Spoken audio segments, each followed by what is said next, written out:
France Bleu Midi en Pays de Savoie. Écoutez, on est bien ensemble. Et nous sommes avec Charles Edrich. Bonjour Charles. Oui, bonjour. Alors Charlie, qu'on appelle Charlie aussi sur France Bleu Pays de Savoie. On a papoté une bonne partie de l'été. Ah bah avec plaisir, donc c'était vraiment très motivant d'avoir votre intérêt et de partager un peu l'expédition sur le passage nord-ouest à la rame. Exactement. Alors voilà, on replante le décor parce que l'idée c'est quand même d'annoncer cette conférence que vous donnez avec Respectons la Terre jeudi à 18h30 à la salle de la Traverse sur le site du Technolac au Bourget du Lac. Donc c'est non seulement pour parler du côté il faut le défi, on se le pose et on y va, mais du côté le défi en lui-même aussi. Alors rappelons quand même de ce qui s'est passé.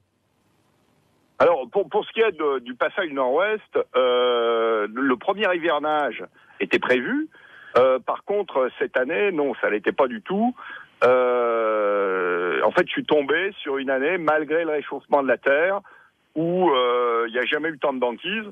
C'est pas qu'elle a regelé plus vite que prévu, c'est qu'elle a pas du tout dégelé sur la partie qui me reste.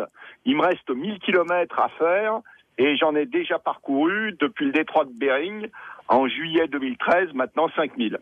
Alors pour rappeler à ceux qui l'ignoreraient, c'est vrai que quand on n'est pas un grand navigateur, on n'est pas obligé de savoir que le passage du Nord-Ouest, en fait, c'est le passage qui fait tout le tour du Canada, en fait, par le nord.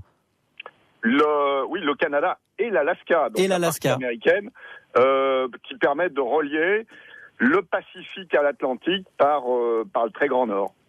Et par conséquent, alors vous l'avez dit, ça fait quand même un sacré paquet de kilomètres à la rame, dans des conditions physiques. Ça, j'espère que vous les avez. Je pense que vous les avez, mais sinon dans des conditions météorologiques qui sont difficiles. Il fait froid, il y a du vent, parfois même de la précipitation. Alors sous forme de neige, de pluie, j'imagine pas. Alors, ça dépend un petit peu de l'endroit où on se trouve. La partie Alaska, effectivement, c'est quand même très, très, très, très compliqué, très rustique. Il pleut en permanence. J'ai eu de la neige à partir de début août. Là, sur la partie donc canadienne, c'est-à-dire la partie la plus est, donc je me rapproche de plus en plus du Groenland. Là, c'est beaucoup plus agréable. Souvent soleil en permanence.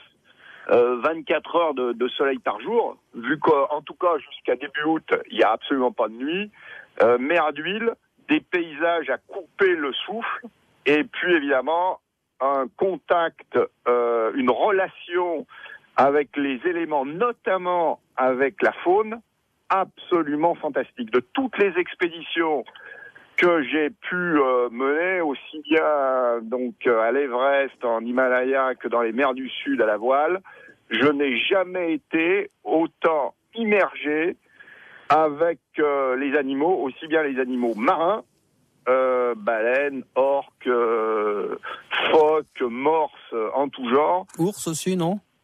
Alors, voilà, ours, alors là... Il y en a quelques-uns, m'attendez.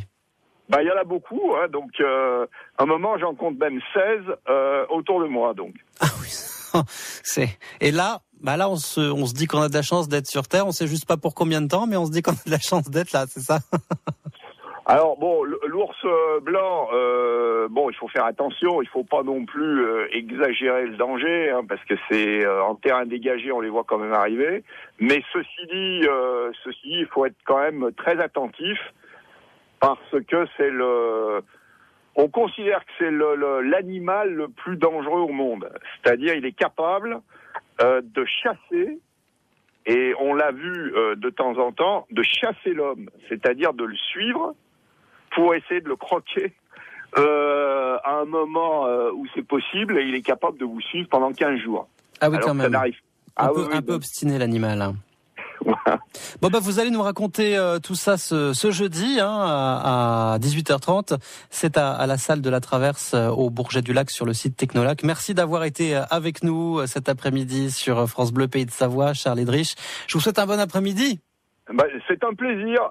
Merci beaucoup, et pour ceux évidemment que ça intéresse, à jeudi. France Bleu, France Bleu.